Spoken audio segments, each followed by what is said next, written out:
गुज़िश्ता हफ्ते ही supreme court ने अपने एक फैसले में ख़वातीन के खिलाफ पुरतशद्दुद जराइम में रियासती सतह पर मौजूद सज़ा से बच निकलने की रविश पर शदीद तशवीश का इजहार किया है।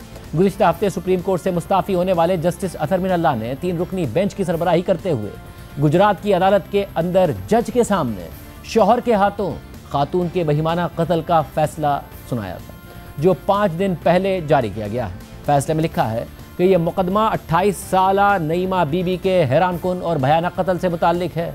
मुल्जिम मकतूला का शौहर था, उसने अपनी बीवी की जान लेने का संगीन जुर्म किया, वो भी फैमिली कोर्ट गुजरात के अंदर फैमिली जज नासरा परवीन की मौजूदगी में, जो उस वक्त अदालती कार्रवाई चला रही थी। इस मुकदमे के शिकायत कुरुंदा सब इंस्पेक्टर मोहम्मद नवाज को 24 जनवरी 2014 को यह हुक्म दिया गया कि वो नईमा बीबी को दारुल अमान से फैमिली कोर्ट गुजरात ले जाए, जहां खातून का खुला का दावा समात के लिए मुकर्रर था। वो अदालत के अंदर बेंच पर बैठी हुई अपनी बारी का इंतजार कर रही थी कि इसी दौरान मुल्जिम अंदर दाखिल हुआ और प्रिजाइडिंग ऑफिसर की मौजूदगी में अपनी बीवी नईमा बीबी पर फायरिंग करके उसे मौके पर ही कत्ल कर दिया और कई गोलियां मारी।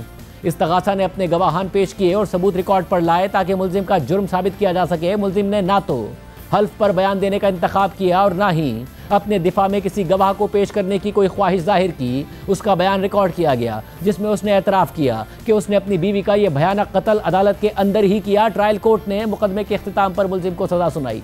ट्रायल कोर्ट की तरफ से दी गई सज़ाएं, जुर्माना और अदम अदायगी की सूरत में दी गई सज़ाएं हाई कोर्ट ने बरकरार रखी और मुल्जिम की अपील मुस्तरद कर दी। मुल्जिम को जुर्म के फ़ौरन बाद जाए वक़ुआ से ही गिरफ्तार कर लिया गया था और आला कत्ल भी उसके कब्जे से बरामद कर लिया गया था। वजह कत्ल भी मशकूक न थी, क्योंकि जाए वक़ुआ और वो मुकदमा जो समात के लिए मुकर्रर था, दोनों ने यह वाज़े कर दिया था कि मुल्जिम ने एक बेगुनाह नौजवान लड़की की जान क्यों ली जो रियासत की हिफाजत में थी। इस्तगासा ने मुल्जिम का जुर्म शक व शुबे से बालातर साबित कर दिया था। ये बात ख़ास तौर पर काबिल ज़िक्र है कि मकतूला खातून नौजवान थी, वो रियासती अहलकारों की हिफाजत में थी और अदालत के अंदर बैठी हुई थी। प्रिजाइडिंग ऑफिसर भी मौजूद थी। मुल्जिम इतना बेचैन, संगदिल और ख़तरनाक मुजरिम था कि वक़ुआ की जगह ने भी उसे एक बेकसूर और बेबस नौजवान खातून की जान लेने से नहीं रोका, जो उसके बच्चों की माँ भी थी। कत्ल की वजह वो कानूनी और इस्लामी हक था जिसे मकतूला इस्तेमाल कर रही थी। जिस तरीके से ये जुर्म किया गया वो इससे ज़्यादा भयानक, सफाकाना और होलनाक नहीं हो सकता था। ये यकीनन एक ऐसा अमल था जो अवाम के ज़मीर को झंझोड़ देने वाला है। फसाद फिल अर्ज़ की तारीफ इस मुकदमे पर पूरी उतरती है। ट्रायल कोर्ट की जानिब से सुनाई गई सज़ाए मौत, जिसे हाई कोर्ट ने बरकरार रखा, मुकम्मल तौर पर जायज़ थी, खुसूसन इस बात को सामने रखते हुए कि जुर्म किस अंदाज से, किस जगह और किस रवैये के साथ किया गया, लिहाजा सज़ा को बरकरार रखा जाता है।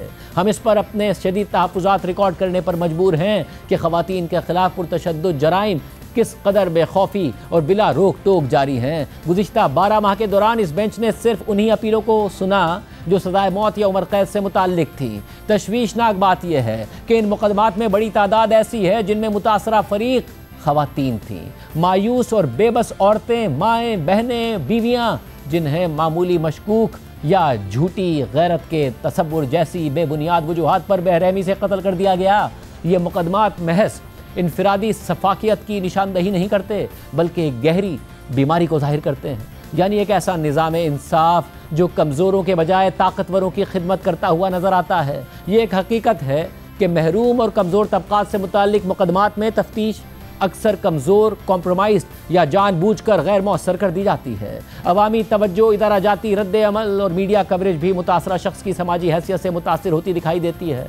जब जुर्म किसी बाअसर तबके में होता है तो तफ्तीश आम तौर पर मजबूत होती है और मसले को इलेक्ट्रॉनिक और प्रिंट मीडिया में वसी कवरेज भी मिलती है। लेकिन मुआशरे के महरूम और पसमानदा तबकात से ताल्लुक़ रखने वाली ख़वातीन के ख़िलाफ़ तशद्दुद शाज़ो नादिर ही इस नौयत की फौरी तवज्जो या दराजाती रद्द अमल हासिल कर पाता है। गुज़िश्ता 1 साल में इस बेंच के सामने आने वाले मुकदमात एक निहायत संगीन हकीकत को बेनकाब करते हैं, और वो ये है कि ख़वातीन के ख़िलाफ़ तशद्दुद के जराइम की कोई मौसर रोक टोक मौजूद नहीं है, खुसूसन उन ख़वातीन के हवाले से जो पसमानदा और कमज़ोर तबक़ात से ताल्लुक़ रखती हैं। ऐसी रियासत जहाँ इस तरह की बेखौफी और सज़ा से बच निकलने का रुझान कायम हो, जहाँ औरतों को कत्ल कर दिया जाए या उन पर जुल्म किया जाए और कोई नतीजा सामने ना आए, और जहाँ इंसाफ का दारोमदार ताकत और हैसियत पर हो, वो रियासत अपनी बुनियादी तरीन जिम्मेदारी में नाकाम हो चुकी है।